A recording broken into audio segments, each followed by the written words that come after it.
Welcome back to Bluntzilla video. Today I'm going to talk about my experience at the first annual VHS Fest held at Odyssey Records here in London, Ontario. It was fucking awesome.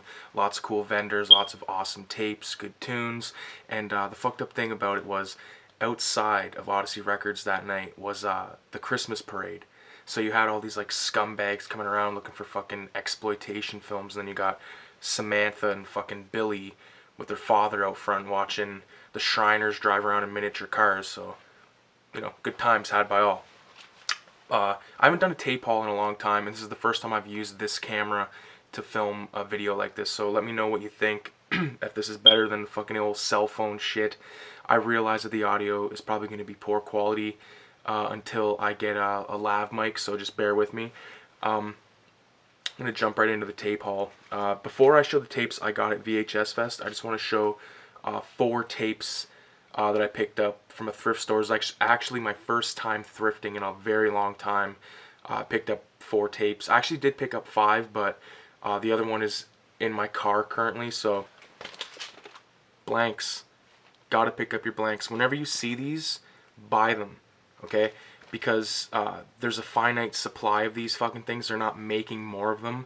So whenever you see blank VHS tapes, just let it be known that you can hook up an Xbox 360 through the back of your VCR and then you record tapes off Netflix, record stuff off YouTube, all that stuff. So if you like doing that kind of stuff, transferring stuff onto tapes, or just want shit on tapes, like say you want Train to Busan on tape, or you want The Ritual on tape, or The Outsider, which is an amazing Yakuza film starring Jared Leto. Like, I definitely recommend that flick. So, blank tapes are fucking important. If you're a collector, that is.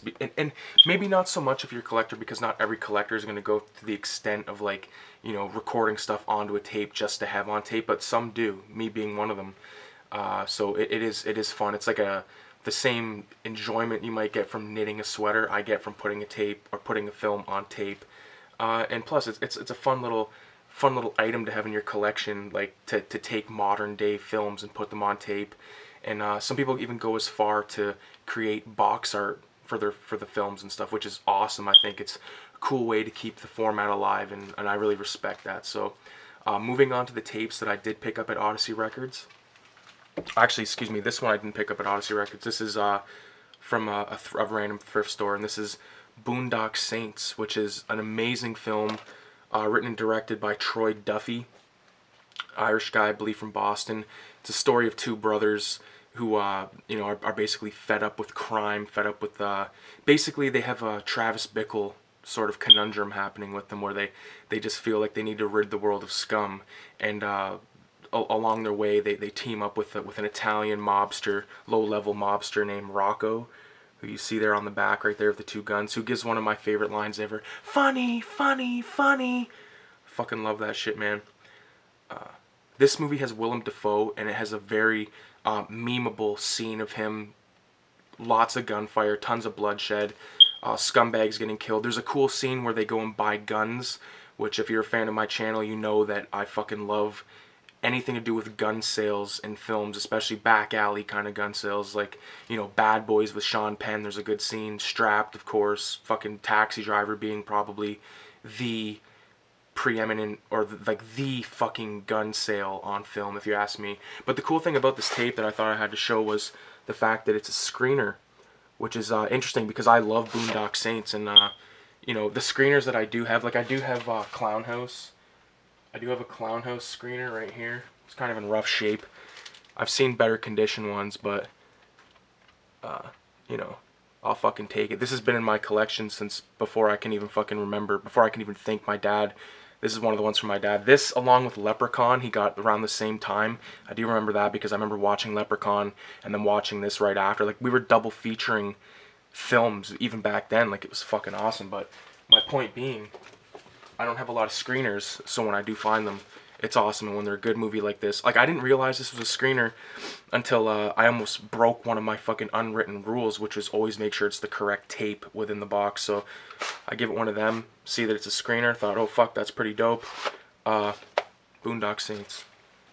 I'm gonna start it off with the first tape that I seen, and I did something that was kind of outside of my element. Like I did a lap initially, seen some cool tapes, seen some stuff that I was interested in, but I didn't end up picking up just because of either near the end of the event I did my purchases. Like I didn't buy stuff till the very end of the event, and it was still there. Paid $3 for it. I don't know if it was $3 or $4. Either way, it was a steal.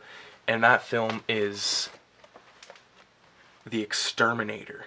Fuck yes. If you haven't seen this, you need to watch this. It's Death Wish meets fucking Death Wish 3. It's insane. It's so fucking nuts. Of course, HGV. You got the fucking the logo. I actually thought this was an Anchor Bay. If you see right there, because I know Anchor Bay has been known to do a similar kind of thing. Like here's the Anchor Bay Dawn of the Dead. See at the bottom there how it just says horror VHS, action VHS. So I did think this was Anchor Bay. Not that it fucking matters, but amazing film. Great condition tape. Not that this could have been ripped to shit and I would have bought it. I actually seen a copy of Combat Shock at VHS Fest, but the condition of the case was just too much for me. Like I would have paid up to $40 for that, and that's insane for me to say because I'm one of these guys that doesn't like paying any more than like $5 a tape. So, but Combat Shock is a film that I love, and I've never seen it in the wild. I've never seen it at a convention on tape until just this weekend, and it was cool. More than anything, it was like walking through a museum at VHS Fest, because you got to see all these like cool tapes that you don't see walking through thrift stores. You don't see walking through your fucking Value Village and Salvation Army and all that kind of stuff. So to pick up a film like Exterminator for $3 is fucking awesome. I would have paid $10 for this, honestly, but definitely lucked out. So the next three films, the last three films, are all films that I paid $5 for, so keep that in mind. First one I'm going to show is a movie that I've only ever watched part of, and that was with no subtitles, and I've mentioned that on the channel before, but now I can actually sit down and watch the epic 208-minute film Seven Samurai by Akira Kurosawa, who of course is notorious in the world of cinema. Of course, I'm not telling you anything you don't know.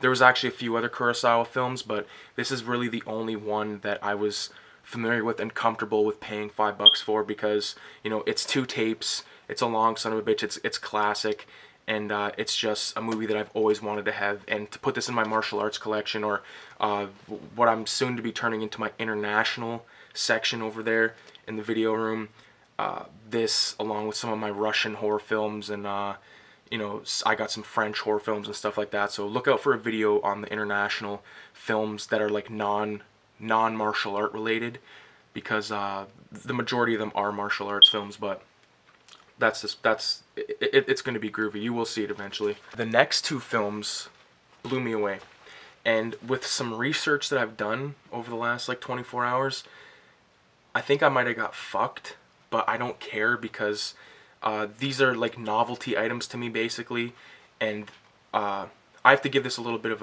a preface.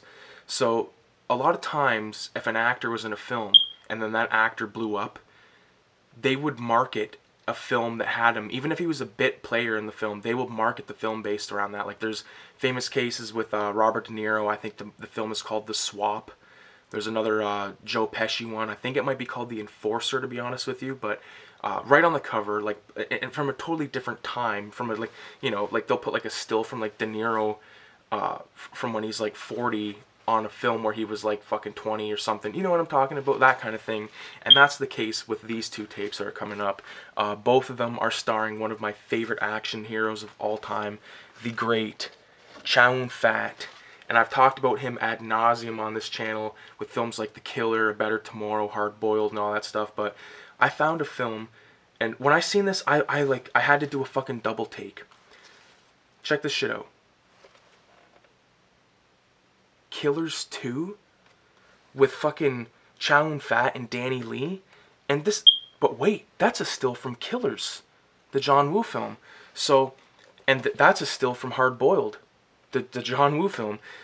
Definitely in the John Woo tradition, it says right here on the back. But I don't know, man. I did some research, and I'm pretty sure that this film is called Heroic Cops, and I heard it's not near as good as as Killer or anything like that. But even if this movie sucks dick, I still love it. I love the cover. Danny Lee, Chow Fat, Killers 2. Like, it's so...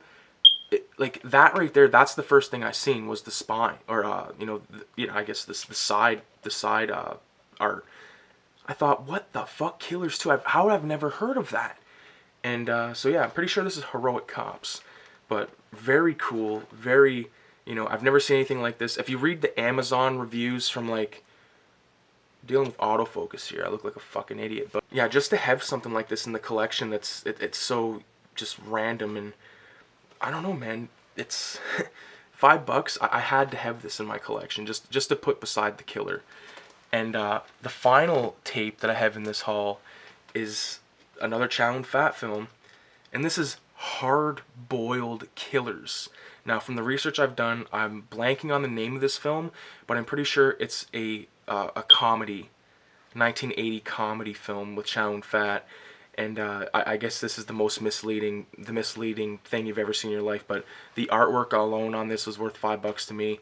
I love Chow Fat, man. That is just the most badass cover. I love the expression on his face. That is from the Killer, I believe, like in the opening scene. I could be wrong on that, but yeah, man. Fucking crazy. See how Chow Fat blasted his way to success and worldwide recognition, resulting in such films as The Replacement Killers, supreme action and suspense in the John Woo tradition. Like, this company, this Hong Kong connection, I do have a few other titles put out by them, and I think my Akira, no, that's Orion and Video Comics, but anyways, killer time. So thanks for watching, YouTube. Be sure to stay tuned for more videos, subscribe, leave a comment, all that kind of cool shit. And yeah, we'll be back with more videos on tapes ASAP. So adios.